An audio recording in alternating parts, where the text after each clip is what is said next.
The ship moved slowly through the dark space. Commander Tekar stood on the bridge, staring at the blue planet ahead. Earth. It looked small, quiet, almost beautiful. But to him, it looked weak. His scanners showed no shields around the planet, no defense systems, no warning beacons. There were no war fleets, no weapon platforms, not even a signal of fear. The planet was wide open. Easy. Too easy. "This is it," one of his officers asked. "This is the Great Earth." Tekar laughed. "This is nothing. This is a gift." The Kralon Empire had waited for years to reach Earth. They heard strange stories. Stories of humans who once ruled parts of the galaxy with strange power. But those were just old tales, forgotten and buried. Now, Earth was silent. No messages, no warnings, no ships in the stars. And the Empire believed the stories were lies. Tekar opened a channel to his fleet. "We move in. No shields, no resistance, no problem. Take what you want. Earth is ours." The fleet of 20 warships moved forward. Clouds parted as the ships entered the atmosphere. Cities came into view.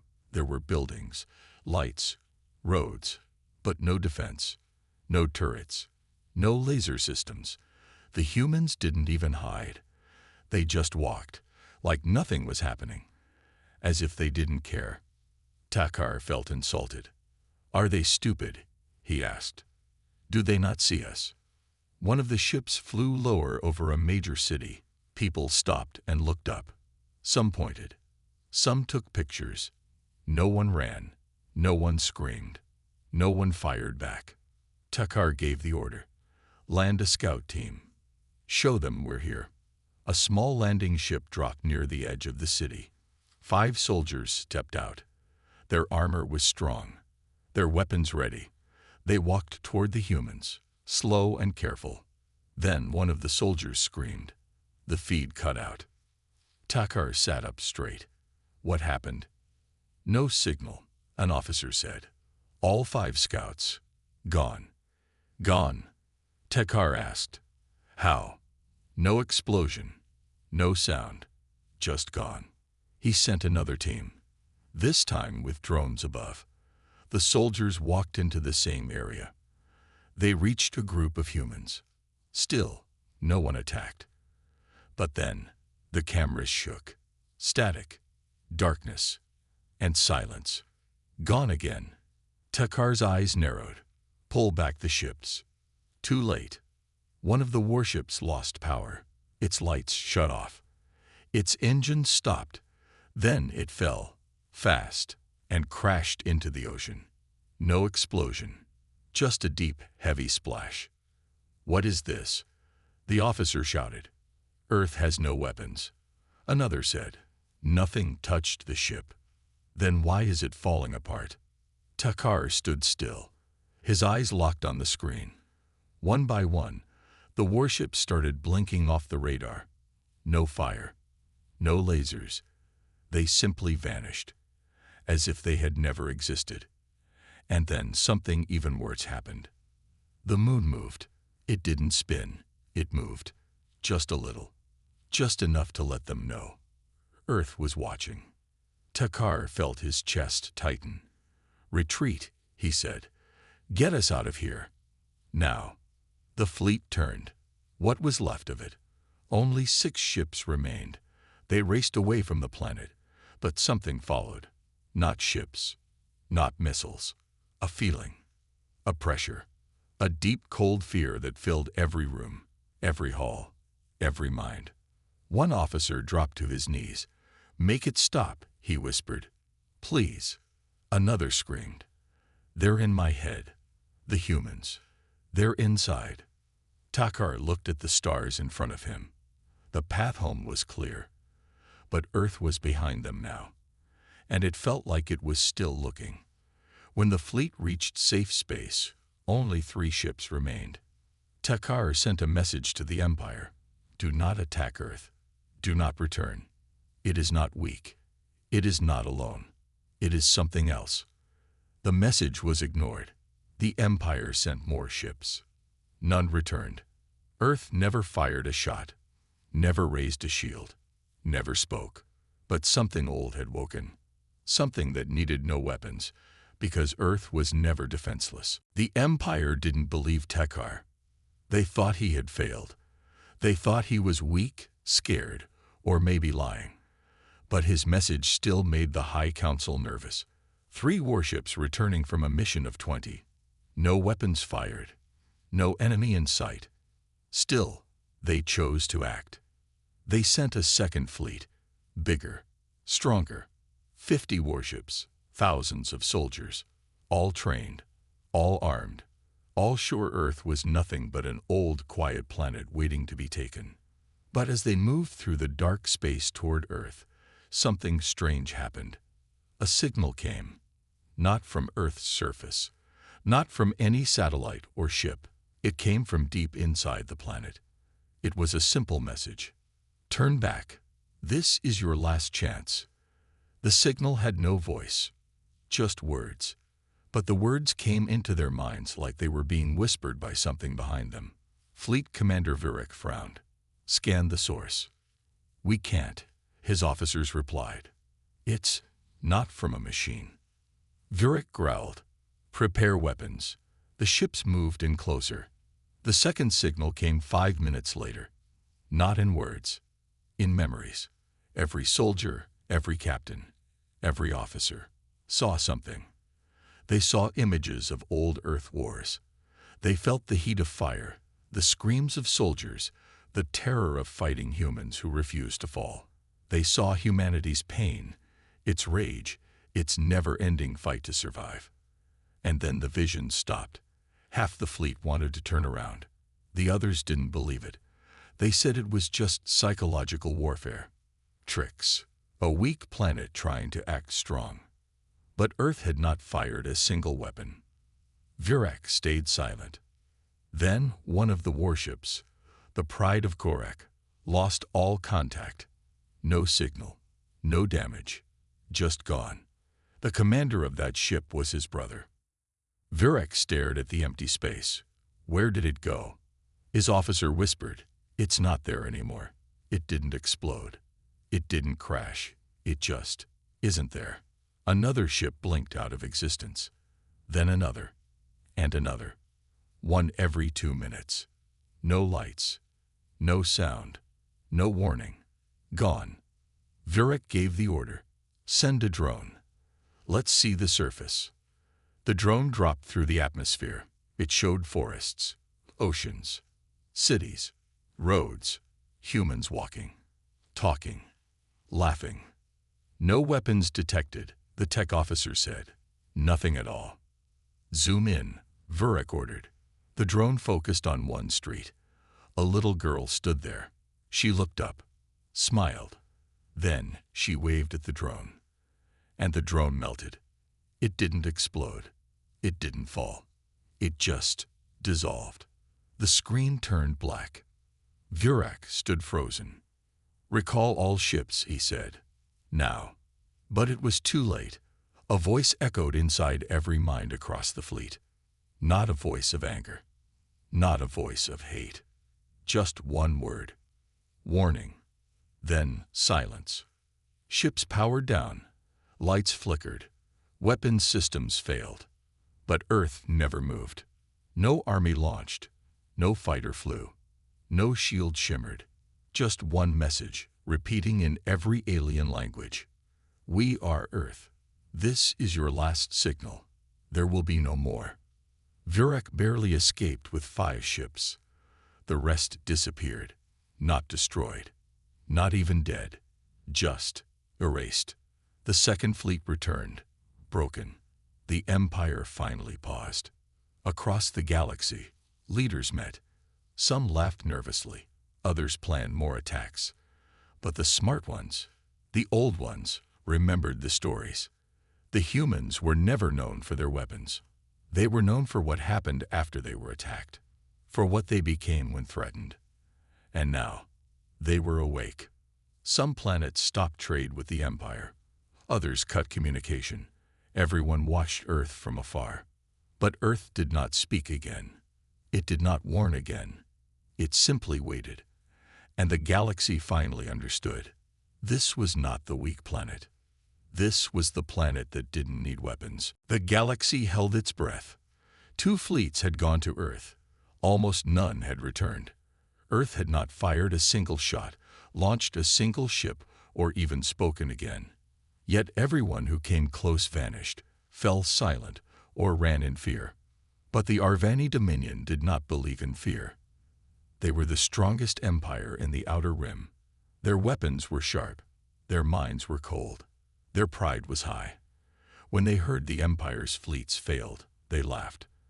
They saw a chance, not for war, but for glory.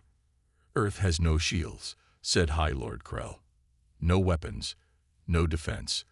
They use tricks, illusions, maybe old tech. We are not scared. They built a strike force, smaller than the last fleet, but faster, smarter.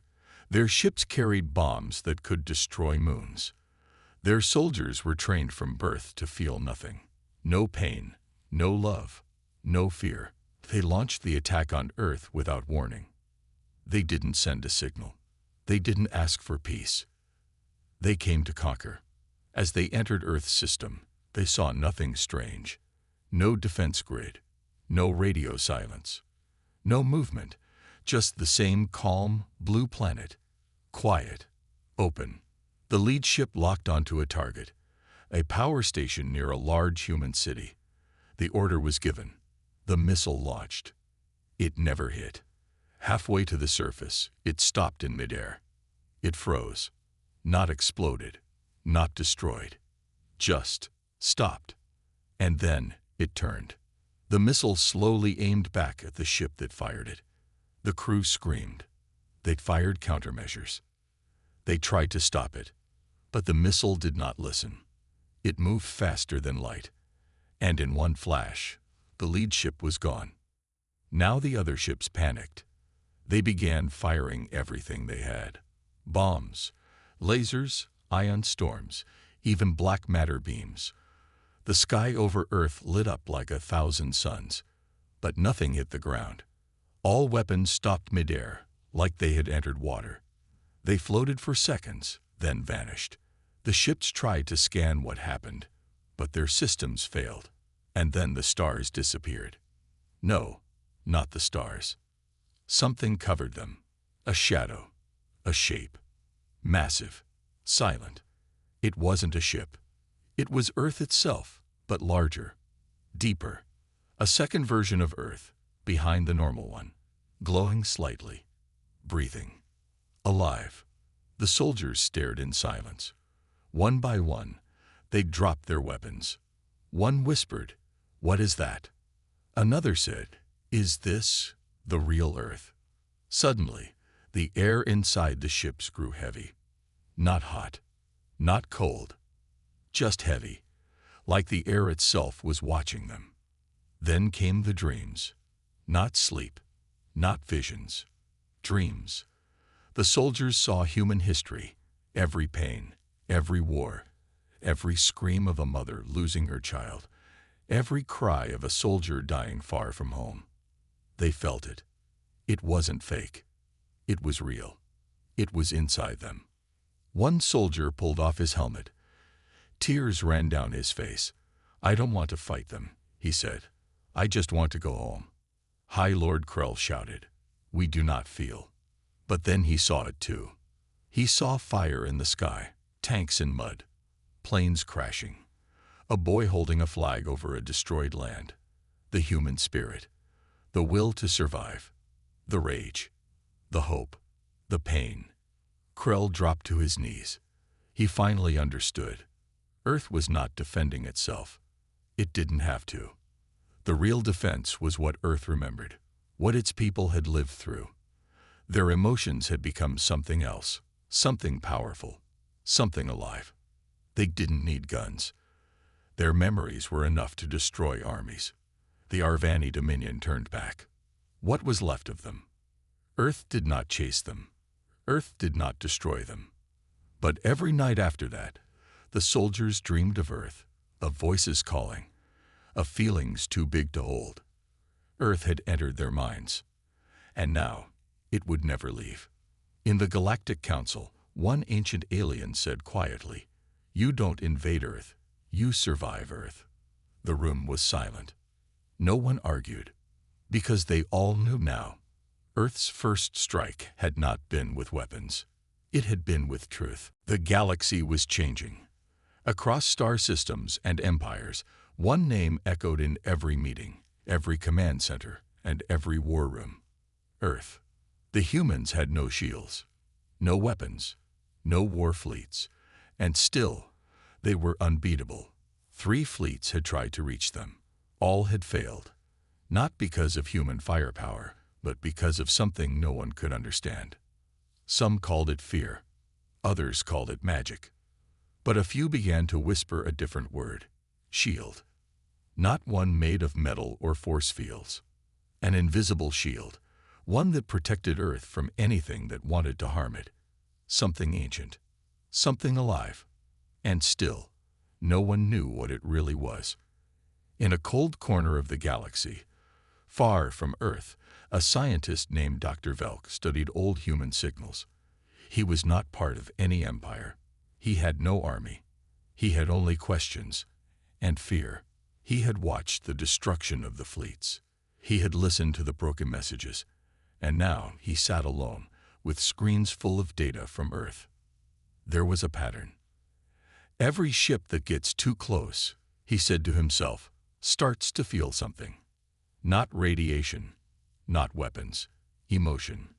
They feel sorrow, guilt, rage, fear, love, as if Earth was not defending with machines, but with memory.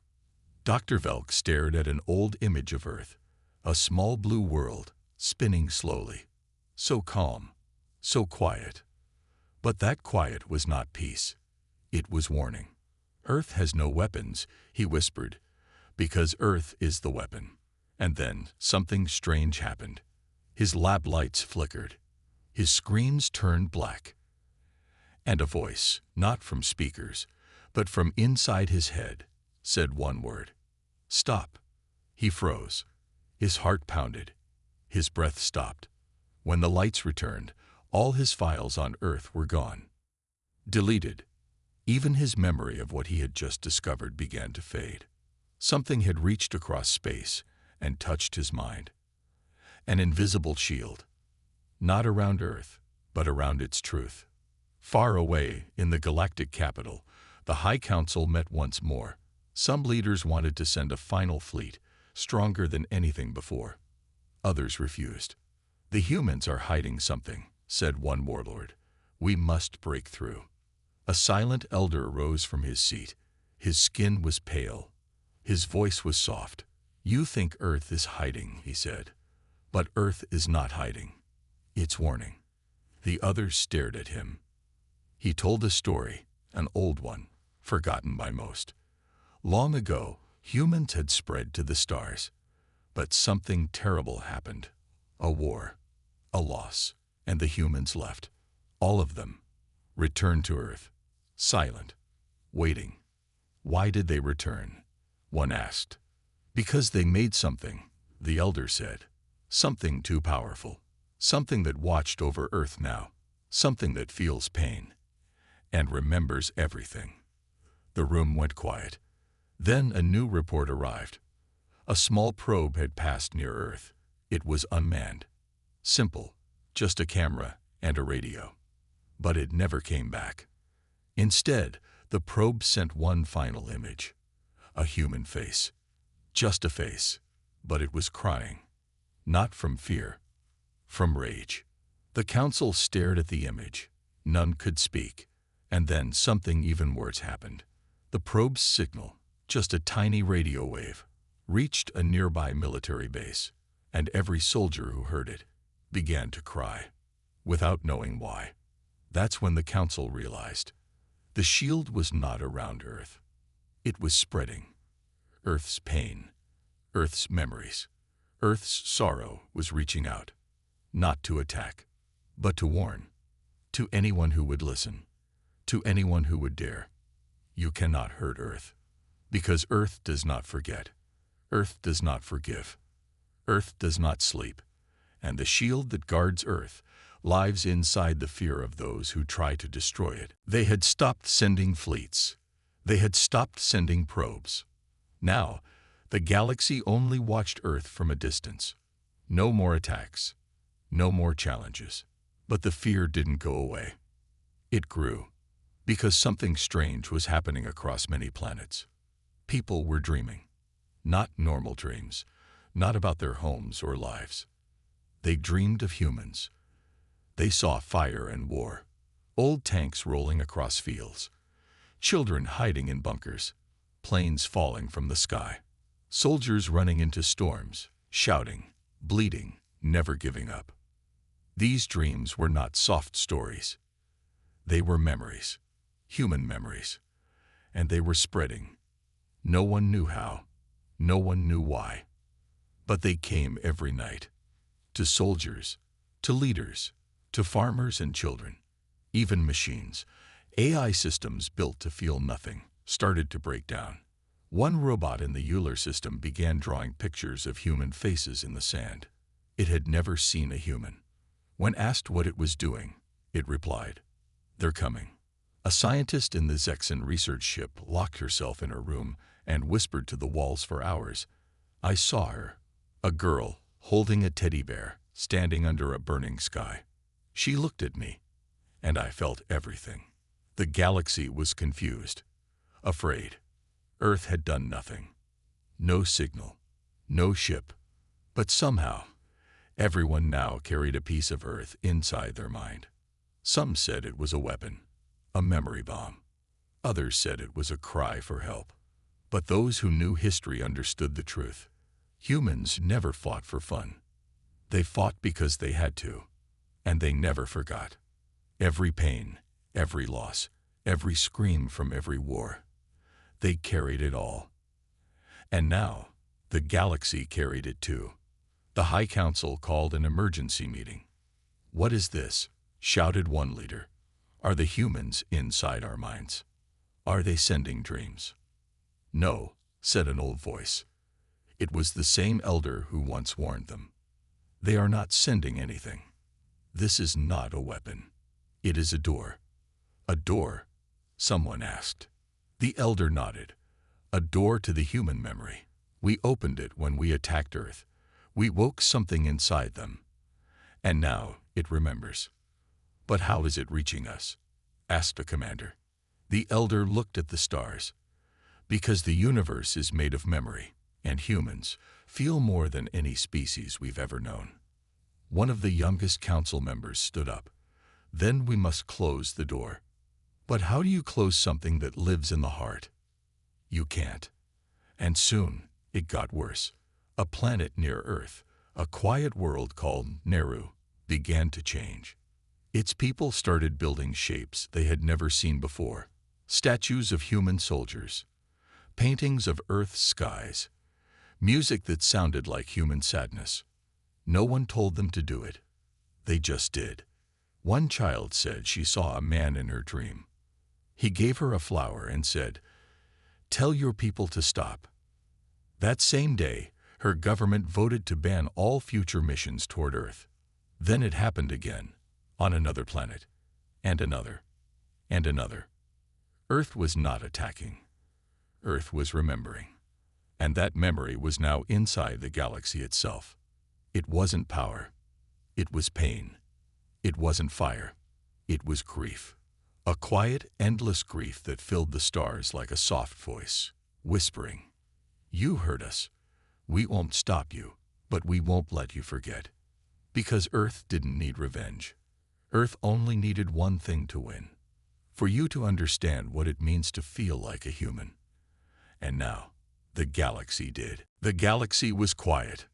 No one dared go near Earth anymore. No ships entered its space. No messages were sent. No one answered if Earth was watching. But one man still had questions. His name was Jaro Ven. He was not a soldier, not a ruler. He was a historian, and he had studied Earth for years. He had read the old files, watched the old videos. He had seen their music, their wars, their faces. And he wanted to know one thing. Why? Why was Earth so powerful without weapons? Why did every fleet fail? Why were the memories spreading across the stars like a silent wind? So, Jero made a choice. He would go to Earth. Alone. No army. No drones. Just a small ship, a recording device, and his voice. His friends begged him not to go. You've seen the stories, Jero. No one returns. He only smiled. Then maybe I'll be the first. The journey took 4 days. He passed the old warning beacons left by the last broken fleet. He saw wreckage floating in silence. Pieces of ships, quiet and empty, like ghosts in the dark. Then Earth came into view. Blue, green, still. He took a deep breath and whispered, "Hello." He expected to be stopped, but nothing happened. He passed the moon, entered the atmosphere, and landed. The air was fresh. The sky was soft. Birds flew overhead. It looked like peace. He stepped out, recording everything. I am standing on Earth, the forbidden planet, the memory that haunts the galaxy. But I see no fire, no ghosts, only silence. He walked. He found a road. He found an old city, half grown over by trees. It looked abandoned, but clean, like someone had left just yesterday. In the middle of the city was a statue, a woman, holding a child, both looking up, at the stars, at him. And then, he heard it. Footsteps. Not machines, not soldiers, just a girl. She looked about 12, wearing old clothes, hair tied back, no fear in her eyes. She walked right up to him and said, "You're not supposed to be here." He stared, amazed. "You speak my language." She nodded. "Earth speaks all languages. We remember." "Who are you?" he asked. She looked at the statue. No one, just a voice, like many others. He asked the question burning in every corner of the galaxy. "What is Earth?" She looked at him, serious now. "You think we're a planet," she said. "We're not. We're a story." Jero blinked. "A story?" "Yes," she said. "A very old one. Full of pain. Full of fire. We tried to forget. But when you came with ships and weapons, we remembered again." He whispered, "And the shield." She looked at him sadly. "There is no shield." He stared at her.